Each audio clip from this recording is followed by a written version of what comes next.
Hi, I'm Todd Kutry. My wife Melissa and myself run Titletown Fight Club, and you can see behind me on the wall a bunch of college logos. These are just some of the logos from the schools that we've sent student athletes to. Now, what I'm going to talk about today, and I've been known to be a little long-winded, so I apologize. I'll try to condense this down as much as I can. But what I'm talking about today is we're talking about Division I student athletics. And the average for high school student athletes transitioning or matriculating or growing or whatever you want to call it, moving on to Division I student athletics is 2%. That's the average. Now some sports is a little lower, so if you're in volleyball, if you're in wrestling, if you're in basketball, it's like 1%, beach volleyball, same thing. So some of them are a little bit higher than that. So if you're in field hockey, I think it's around like 8% or something. So the point is, it's about 2%. So we're talking about the top 2%. But it's not just the top 2% that make it. Some of the times you could be in the top 2% and you don't make it because you didn't get the visibility or you didn't get the interest to the school in time, or there's a bunch of different things. And so what I'm talking about this morning is the fact that we have 10x'd that number for over 2 decades. We have 10 times that percentage actually of the people we work with going Division I. So, and I'm a former Division I athlete myself. We also have our 2 oldest children that are now of age to be being recruited and going to college are Division I athletes as well. So, and we're from a small school. I was from a small school. So whether you're from a big school or a small school, you can make it. An important thing to remember is obstacles and adversity often equal opportunity as long as you can get leverage on that situation and showcase how it was a growth opportunity for you and how you capitalized on that. So that's an important thing to begin with. And how you communicate that to yourself first, and then to other people second, like coaches and things like that, is really, really key. So if you've had an injury, and there's plenty of people that have had injuries, like Alex Morgan has had an ACL injury, and she overcame that, and she went on to be a phenomenal NCAA student athlete, and now a phenomenal international and professional student athlete. So, you know, there's that obstacle became, like Ryan Holiday says, became the way for her, or at least didn't get in the way for her. So it probably focused her efforts and got real clear on some goals and got real clear on her habits and her food and her nutrition, her recovery, and all the other things that she needed to do, her training and practice. So no matter what your situation, you have an opportunity to grow and to improve. And I'm not saying everybody's a Division I athlete. It's very important that you find what you can do within a sport and what sport is right for you and where you fit in order for all those things to connect, and then for you to take advantage of your uniqueness and then create your own growth opportunity. So again, I'm not going to tell you that you can be a Division I athlete. You need to tell you that. And I'm not telling you that everybody is, because otherwise the number wouldn't be 2%. So it's just a statistic, though, you know? So like I said, we have 10x'd that number. Now, if we went by what the law of averages is and said 2%, then we wouldn't even probably try to work with student athletes to get to that level, because everybody else says you can't do it. And this person says you can't, and that person says you can't. Your travel coach says you can't. Your high school coach says you can't. Your youth coach says you can't. Maybe your parents say you can't. Maybe it doesn't matter who says you can't. You only need one person to say you can.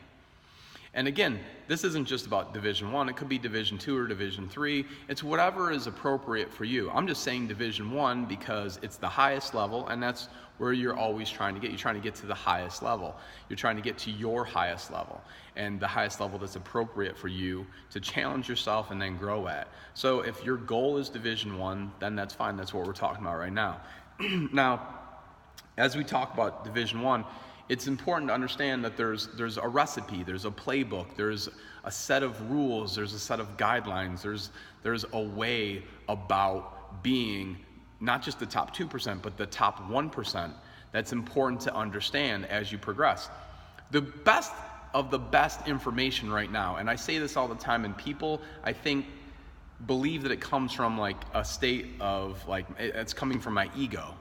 And when I say this, it's not coming from my ego. This is an awareness that I have of the genuine opportunity that each of the student athletes out there has to create a situation that's beneficial for them to move forward for themselves. But also, if you're going to try to get to that level, eventually, like a coach is going to have to compare you with another. Now, the good news is, I can tell you right now, after having worked for over 2 decades and parented, coached, trained, mentored, consulted with the best of the best, and also the rest, that the differences often are very, very, very small, but they're consistently employed over a long stretch of time. So if somebody's 1 second faster than you in the 100, and now we stretch that out over to a mile, it's going to be a little bit different. Now stretch that out over to 5 miles, 10 miles. Now stretch it out over a marathon. Now take that marathon and stretch that out over a period of races. Then stretch that out over the lifetime of a career. That person's way ahead of you. Okay? So it's just really, really incremental differences.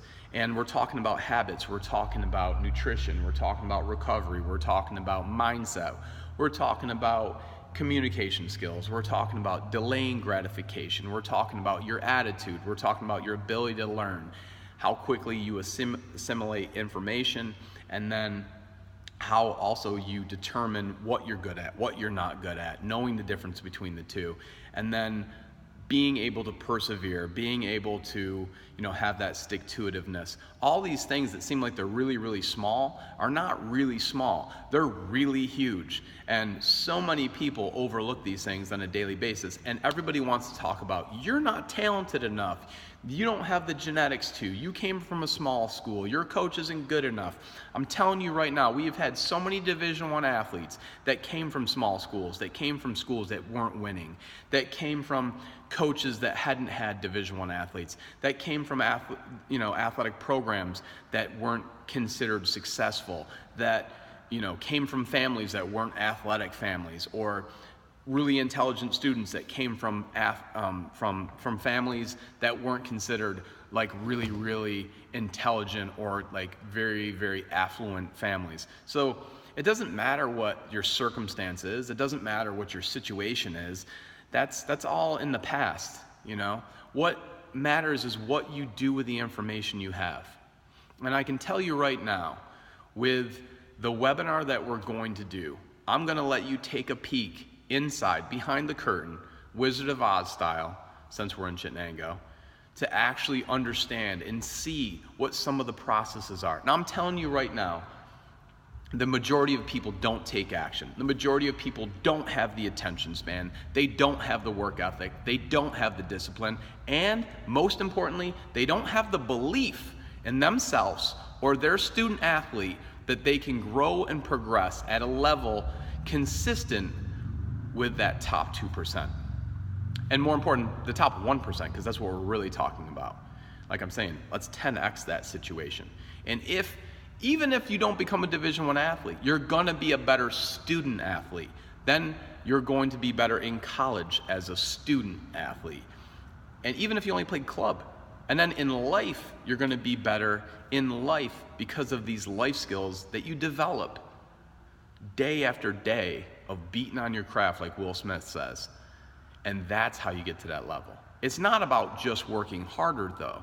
You have to work smarter and harder.